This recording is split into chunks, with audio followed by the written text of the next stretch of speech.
The Washington Wizards have waived point guard Jared Butler. So the question is, what next? We're going to answer that question next on Locked On Wizards.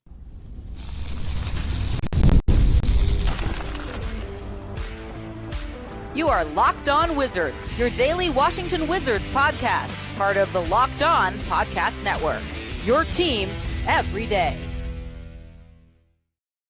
What's up, everybody? It's your boy, Brandon Scott again, and I appreciate you guys making Locked On Wizards your first listen every single day. We are part of the Locked On Podcast Network, your team every single day. And tonight's episode is brought to you by FanDuel. You can start the season with a big return on FanDuel. Place your first $5 bet, and you get started with $200 in bonus bets guaranteed. Just visit FanDuel.com to get started. All right, everybody, I have my Washington Commanders gear on. Me and my wife are headed to the game today, the Commanders versus the Panthers. So I wanted to get this video out. Right now, it is about 9:20 in the morning. So like I said, I wanted to get up early, get shot, get ready to go, and put this video out for you guys because, like I said, I would be getting back home very late. So, again, I wanted to cover this content because there's a lot to talk about this morning, guys.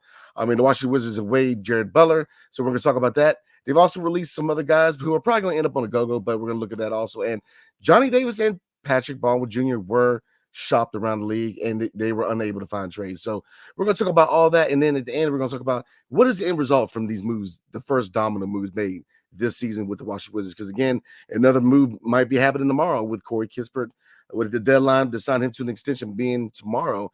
Will they sign him? So, like I said, a lot to talk about. Let's get through it. So, again, I definitely wanted to get this content out for you guys, man, because, like I said, in about 30 minutes to 45 minutes, I'm going to be on the road to Northwest Stadium to watch my Washington Commanders play my wife's favorite team, the Carolina Panthers. And I think we all know that's going to be an easy dub. So let's get into it, everybody. The Washington Wizards have formally released or put Jared Butler on waivers. And so we're going to go ahead and read the press release real quick. And this is straight from the organization. It says the Washington Wizards announced today they have requested waivers on guard Jared Butler. Butler saw action in 40 games for the Washington Wizards during the 2023 to 2024 season, averaging 6.3 points a game, 3.2 assists, and 1.5 rebounds per game. The Butler product also appeared in 16 games for the Wizards NBA G League affiliate, the Capital City Go-Go, last season. He most recently appeared in 5 preseason games for the Washington Wizards. The Washington Wizards roster currently stands at 18. Including 3 two-way players. So we're going to talk about those two-way players. But before we do, Jared Butler. And like I said, guys, we were +1 and we're looking at 3 players, right? Primarily 3 players who could be candidates to be waived. Jared Butler was one, Johnny Davis is another, and Patrick Baldwin Jr. was the third, man. So, there's a reason why they retained Patrick Baldwin Jr. and Johnny Davis. We're going to talk about that in a minute. But Jared Butler is still surprising to me. He, look, I said it before, when called upon, when given minutes, he can perform. He has been productive. He kind of mirrors Jordan Goodwin a little bit, where he was kind of that Capital City Go-Go guy, the two-way player who earned a roster spot, and then subsequently was included in the trade for Bradley Beal, sending him to Phoenix. So, looking at Jared Butler, what are the positives? Now, obviously, somebody had to go. There's reasons why they retained Johnny Davis and Patrick Baldwin Jr., but cons to me to a certain degree do kind of outweigh the pros. The point guard depth takes a hit. Right now, Malcolm Brogdon is already hurt. You take away Jared Butler, you're looking at 2 guards right now, or 2 point guards, which is Jordan Poole, which you can argue is a combo guard, and Bob Carrington kind of the same. So the question is, do we have a true point guard on the roster? Right now, Jordan Poole is the starting point guard. He's the guy leading the team right now at starting point guard, and he should be. And Bob Carrington is definitely the future, if not the future backcourt mate of Jordan Poole or the future point guard of the future. So, both of these guys are cemented here in D.C. They're not going anywhere. Obviously, Jordan Poole has a lot more to prove with his contract, with him being a vet, with him being a player who's hitting into his prime. He has a lot more to prove that he is part of the future than Bob Carrington, even though the organization and analysts and fans like myself think that, look, if Jordan Poole plays up to that level, it plays up to the level that we think he can play at, which is a all-star level, then you definitely should be considered a future piece here. But if he doesn't play up to snuff, then you have to kind of look at what the future holds at the point guard position. So, like I said, 82 games, definitely the ball's in his court, both him and Bub, but more so him. The ball's in his court to be that guy.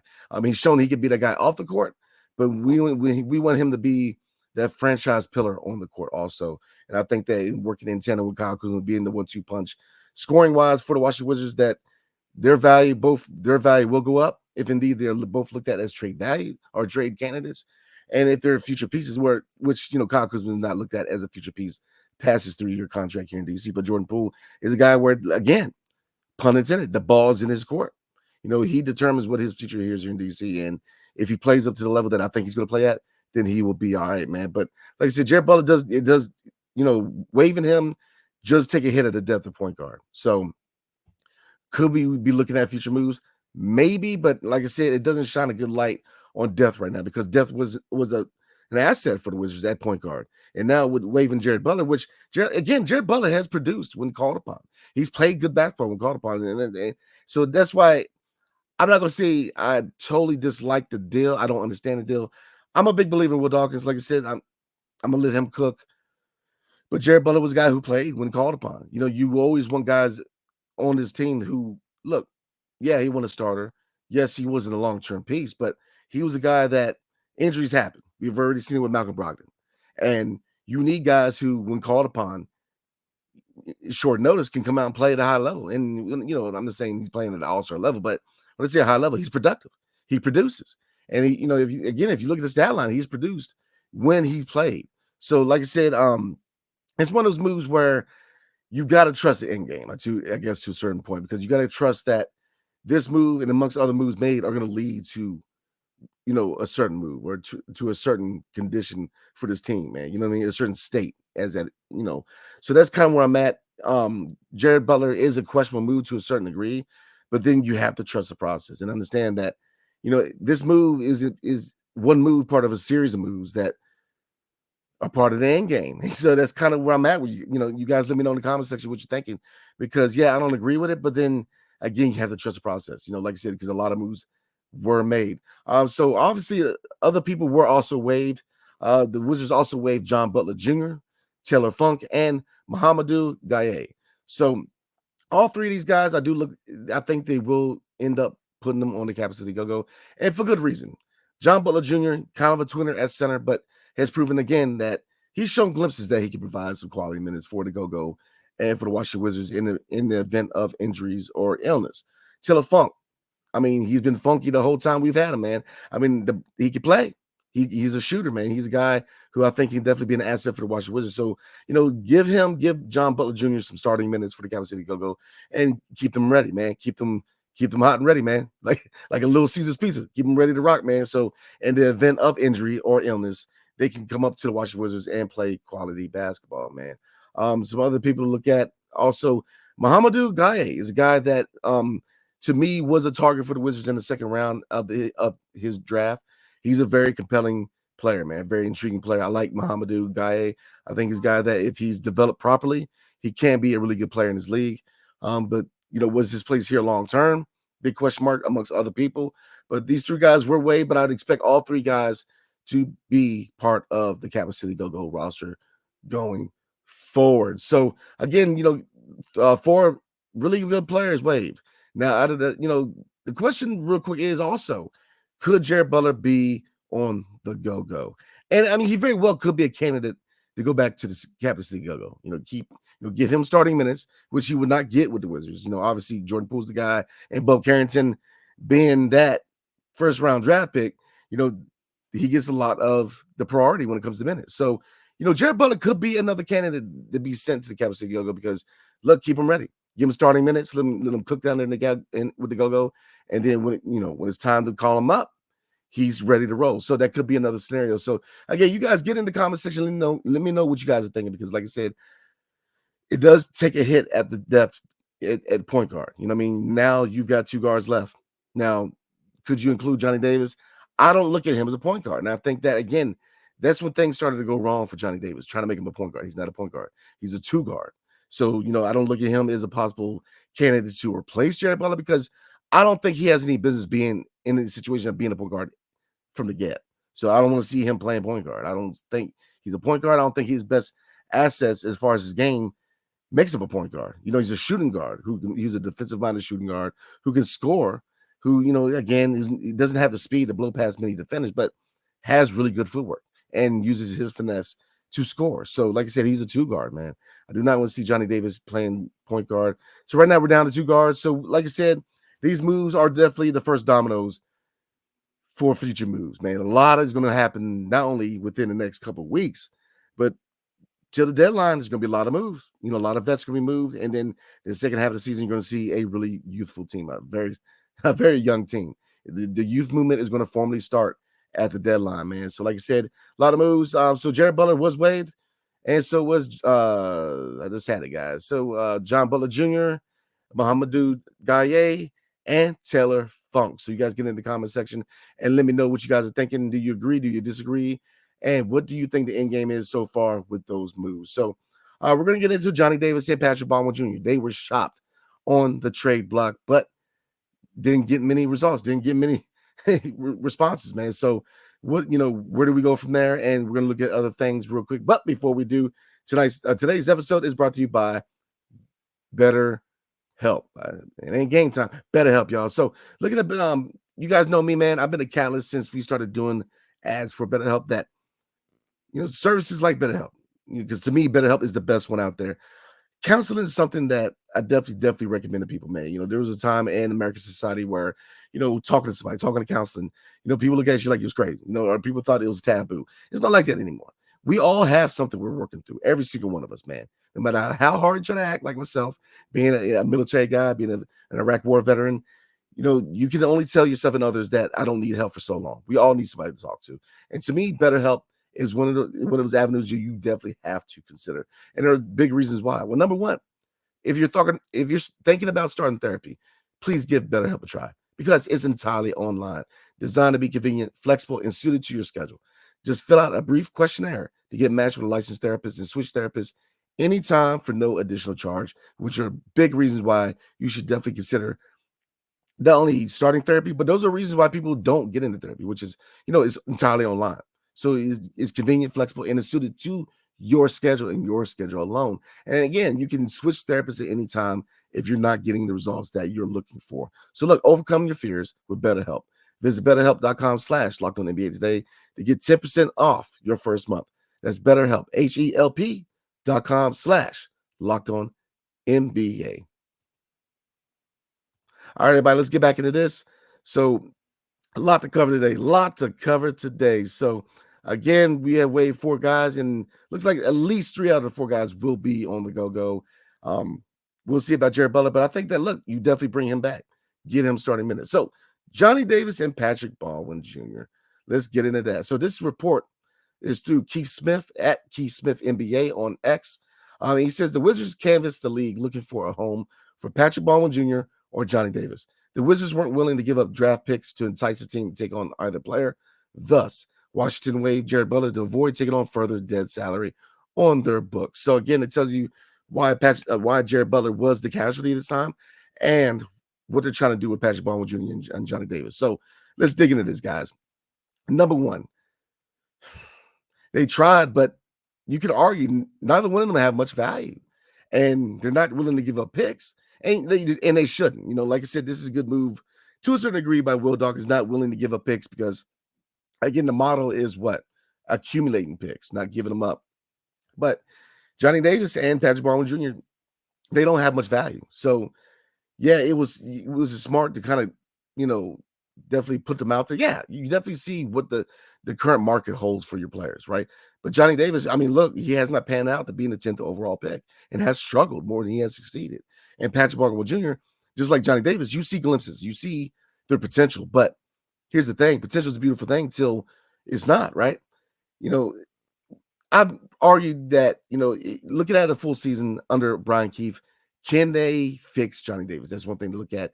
Patrick Baldwin Jr., with his ability to shoot, with his ability to be with a 6'10" rebounder, you see the potential. Patrick Baldwin Jr., you see the potential. Johnny Davis, you see the potential. But the thing is, you have to be realistic with what the market value is for your players.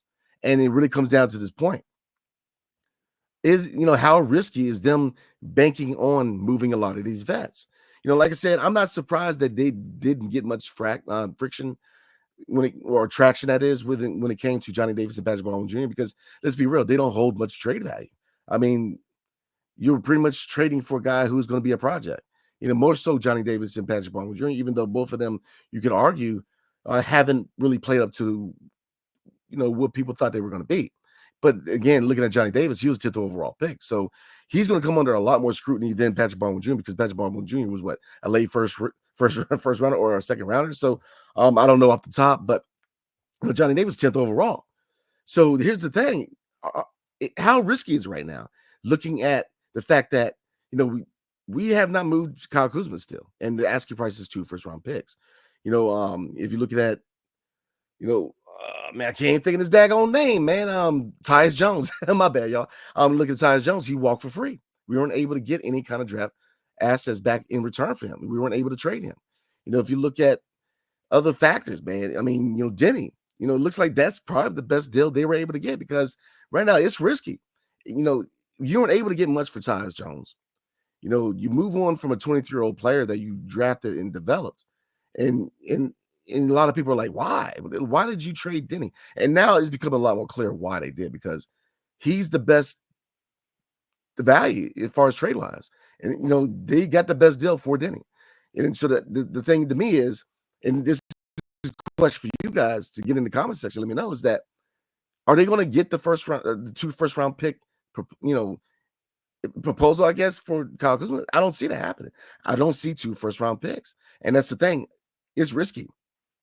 Banking on trading these veterans, whether it's Jonas Valanciunas, Malcolm Brogdon, Sadiq Bey, if you don't see him as a long-term piece, Jordan Poole, if you don't see him as a long-term piece, Kyle Kuzma, is risky because you're banking on getting something in return for them, whether it's draft assets or young players in return, and not getting anything for Johnny Davis or Patrick Baldwin Jr., even though they don't hold much value. But Tyus Jones, that was a major hiccup. Now, we all knew that there was a risk out there that he was going to walk for nothing. So I'm not going to get on the front office too much about that because, like I said, there was a risk that he was going to walk for nothing. So the same thing as Kristaps Porzingis. Kristaps Porzingis was this close to just walking. So they were able to get something in return. And yes, you weren't able to get anything out of that trade, but sometimes subtraction, it can be addition by subtraction. If you look at now, I love me some KP, but he's already hurt for Boston. And then you kind of look at the same scenario with Michael Brogdon where he's already hurt. So how much value do you really think he holds? I mean, like I said, I'm not really making this point to criticize the front office because we're not under Tommy Shepard anymore. I'm willing to give Will Dawkins and Michael Winger the benefit of the doubt because, overall they made the right moves. Now, you can look at Tyus Jones and say, yeah, they should have got something. But again, to me, there was always a risk that you were going to get nothing for him. The same thing with KP. So to me, it's not much of a loss. It's more addition by subtraction, even though you kind of wanted to get something out of not only KP, but Tyus Jones. But it is what it is at this point. But to me, the risk is this, guys, is that you're banking on the ability that you're going to move these vets. And yeah, Jonas Valanciunas, I think you're going to be able to get some kind of assets, especially if you move him to a team like the Lakers, which they need him. He's definitely would be a nice piece where they decide to start him and put Anthony Davis at the 4, maybe LeBron at the 3. Who knows? But you're going to be able to probably get a young player. And maybe we'll see how crafty Will Dawkins could be. Maybe he can get a young player like Jalen Hood-Schifino and maybe a first-round pick, maybe the 2029 Lakers first-round pick for Jonas Valanciunas. But then look at other players. Malcolm Brogdon. How much value does he really have? He's already hurt. And the biggest thing with him is not his production on the court, is his ability to stay on the court. And, the fact that he's already hurt, I think his trade value is going to take a hit. So we'll see, they're definitely going to have to give him some minutes to showcase what he can do and what he can provide for a contending team who needs to add that last piece before making a run for the playoffs. Because again, right now, his value went down with the injury because he's always been hurt. And like I said, I made it known in past videos that Malcolm Brogdon can play basketball. It's the biggest thing is availability is your best ability. And the injuries have taken a hit. And you can be good at basketball all you want, but if you're not on the court, you're a non-factor. So how risky is to bank on moving him? So and you can already see the same thing with Kyle Kuzma. Through the preseason, he has not looked like himself. And with him being the number 1 option, you believe that you want to see an all-star campaign of him. Being a number 1 option, especially when you're in the starting 5 with guys who offensively is still finding their way in Alex Sarr and Bilal Coulibaly. And, and when you're 1 alpha as a scoring option is Jordan Poole, where you want to see him be more of a point guard, where you're looking at him to distribute a lot more than score, even though Jordan Poole's going to score. He's a scoring-minded player. He's going to get his. But, if you look at his vision, man, I'm telling you, him being more of a distributor, I think it's going to be a good thing for this team, especially if he's a distributor who can push the pace. He's definitely going to get the most out of his roster. But, going back to Kyle Kuzma, him struggling is bad juju for this team. Number one, you're expecting players like Bilal, Jordan Poole, and Alex Sarr to pick it up. And 2 out of the 3 guys may not be ready to take on more responsibility offensively. But also, the asking price for 2 first-round picks, I don't see them getting it. And it really goes back to the Denny trade. That was the best move. He was the guy with the most value. And you can argue, how much value he had to the team. He had a missed value to the Wizards. And that's why I'm saying that, yes, I didn't like the trade. Yes, a lot of people didn't. There are people that love the trade. We all, everybody has their reasons, right? But I think we can kind of look at it in hindsight and say he was the player with the most value, because I don't see them getting the asking price for 2 first rounders for Kyle Kuzma. I don't see it happen. I just don't see it. So, like I said, it's really risky right now to see if they can move on from a lot of these vets, because, yeah, Johnny Davis and Patrick Baldwin Jr., they didn't hold a lot of value in my opinion. Nothing against these guys, but they're still players who are projects. They're still, this team is seeing whether they can still fix Johnny Davis and still see if Patrick Baldwin Jr. could be that guy that a lot of people thought he can be, dating back to college. Because he was a guy that he was a sleeper prospect. A lot of people thought that he was going to be a really good player in the NBA. And I think, it's not to say he still can't. But the question is, can they be productive still here in the nation's cap? So, like I said, guys, you guys get in the comment section and let me know what you guys are thinking, because, they were not able to find any value for both of them. But I think we all kind of expected that. So, the question is how risky it is to expect to move on from a lot of these vets, because, you don't want to be in a position where you're holding on to a guy who is starting to decline, and you still have young guys who, look, you need to develop. The priority is this: development. You want to move on from a lot of these vets. You want to get some assets back for a lot of these vets, and it has to be a youth movement. We have to, especially Bilal and Alex Sarr, they're starters. But you want to start to see putting these guys in starting lineup in the second half and start building that chemistry, because they're the future. Bub Carrington is the future. Alex Sarr is the future. Bilal Coulibaly is the future. Keyshawn George is the future. You have to get these guys playing together. And that's what I'm saying. The second half of the season, you will see a youth movement. So, guys, we're going to look forward real quick at the schedule coming up, because the regular season is starting this week. But, like I said, we covered a lot today. So we're going to get into the schedule and some things to look at from content-wise from this channel this week, because Thursday is game 1 of the 82-game regular season. So, again, we're definitely looking forward to the new season, man, and chopping up with you guys, man. So before we do that, tonight's episode is brought to you by FanDuel. Hey, NFL fans, you can start the season with a big return on FanDuel, America's #1 sportsbook. So when you get a hunch in the middle of the game, you can check out the latest stats, view live, play-by-play, and so much more on the same page where you place your bets. You can start with $200 in bonus bets guaranteed when you place your first $5 bet. That's FanDuel.com. All right, everybody. Like I said before, I got up early because I wanted to get this content out. So excuse the deep voice, man. When I get up early in the morning, I sound like the Cookie Monster. So, my voice is a little deep. But again, appreciate you guys, man. Because like I said, you guys are my priority, man. So like I said, I'm going out to the game, taking wife to the Commanders game. But I wanted to get this content out for you guys. And part of me last night was like, man, go ahead and do a video. But I know a lot of you guys were, doing your thing on the Saturday night. And I, didn't want to put a video out on Saturday night. I want a lot of you guys to enjoy your Saturday night. So I wanted to get this content out because, look, a lot of moves. The first dominoes are starting to fall. Jared Butler, yes, the depth at point guard takes a hit, but I guess, it was a necessary move because they were looking to try to shop Patrick Baldwin Jr. and Johnny Davis, and they were not successful. But, it leads into my next point, my last point, before we look into the schedule, which is, look, you see a lot of the same issues we had last year starting to emerge a little bit this year, which is 2 things. Number one, you have a logjam, not only at shooting guard in the second unit, but power forward in the second unit.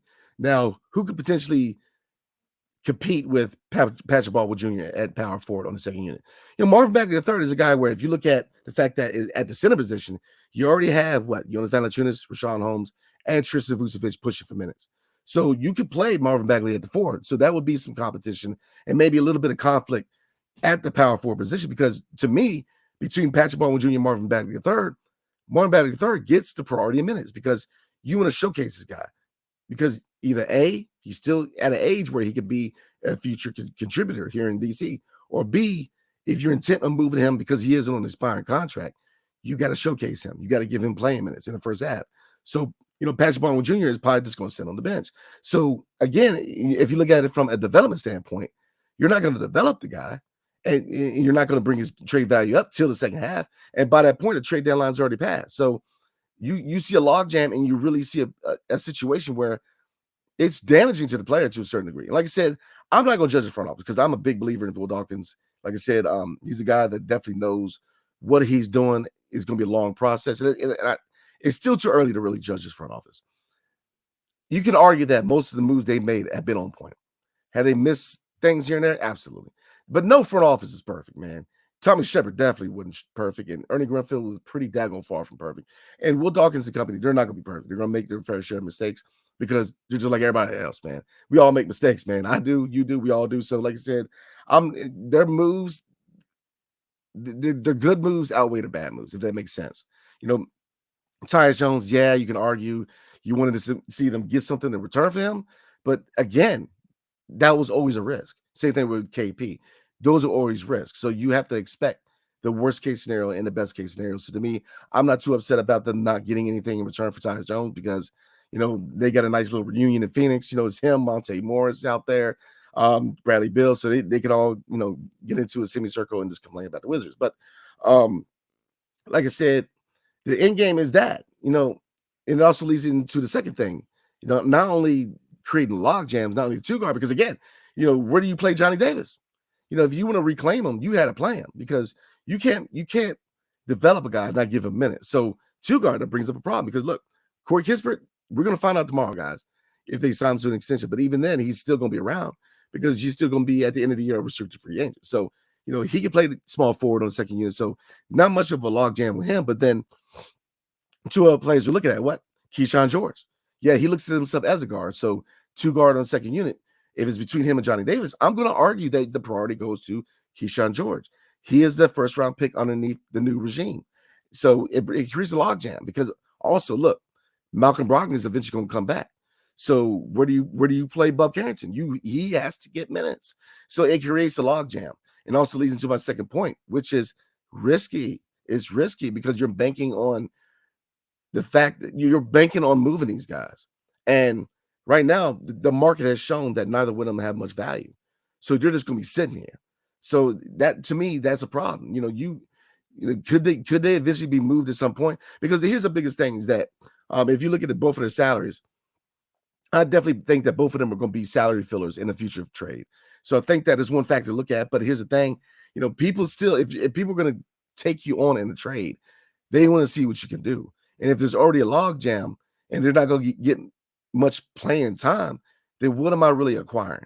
It's tough to acquire a player just on potential because you want to see what they can do. So like I said, you guys get in the comment section, let me know what you're thinking because like I said, it does create problems. But here's the big but with that. These are dominoes that are the first dominoes to fall. So give this front office some time. Yes, you may be questioning these moves to a certain degree, but give them some time because look, the first dominoes have to fall for a lot of these moves to happen. So like I said, risky, yes. Log jam, yes, but let them cook. Give them some time. We'll see.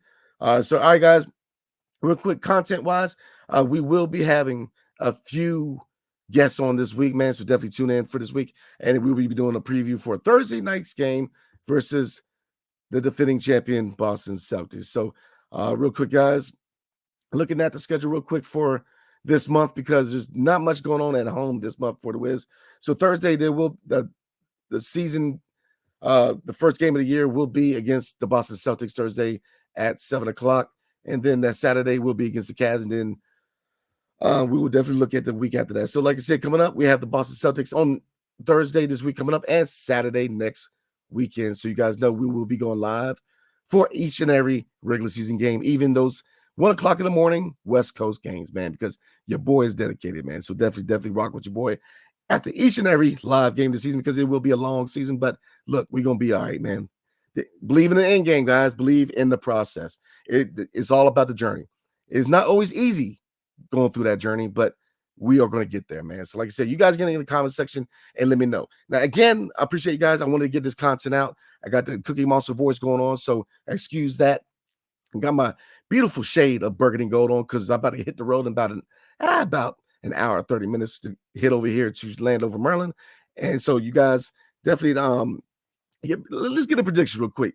Who wins today? The Commanders or the Panthers? I think we all know the answer to that question, but I want to put a question out anyway. So again, appreciate you guys, man. I will like I said, I'm gonna put this up and put this out. So hopefully you guys can be able to watch this before the NFL games start to happen. Because like I said, I definitely wanted to get this out for you guys and get this information out before I hit it again because I'll be getting real late and I probably would not going to put anything out tonight. And and this is information and these are moves that you guys need to know. And you guys need to hear my analyzation about it because, like I said, risky moves, but like I said, it's all about the journey, it's all about the end game. And so you guys may not agree with the moves, but like I said, give them the benefit of the doubt that there is a blueprint, that not every move made is going to be a popular move, but there is an end game here. So like I said, guys, past regimes, I've been very, very, I've given them a lot of smoke. I have no problem criticizing, but I'm willing to give this front office a little bit of credit, a little bit of time to cook, man, because we wanted to rebuild and rebuilds take time and a real rebuild is going to take a little bit. And it's still early in the game to really criticize. And like I said, from just talking to them, from just getting to know this front office, man, this is a front office that they are different than Thomas Shepard. They are different from Ernie Grunfeld. These are guys who are not only analytically driven, but the scouting department is not what it used to be. The facilities aren't what they used to be. Like I said, this is a front office that wants to get better as a front office. They want this team to get better as far as personnel, and they want to make this a sustainable, contending team. So, like I said, may not be, a lot of moves aren't going to be popular, but you may not understand every move. Like I said, these moves aren't easily understood, but like I said, there's a reason because, especially with Johnny Davis and Patrick Baldwin Jr., they're going to be salary fillers for a future trade, man. And this team's going to be very active in the trade market leading up to the trade deadline. So again, so like I said, guys, I'm going to get this out. You guys have a blessed Sunday. Hopefully, you guys watch the game. If you're a Commanders fan, your boy is going to be down there rooting on there. So definitely rock with your boy. Watch the team today because the game is at 4:05. So again, so all right, everybody. Everybody have a blessed Sunday. Appreciate you guys. I will see you guys next time. Hail to the Wizards and peace. See you guys next time.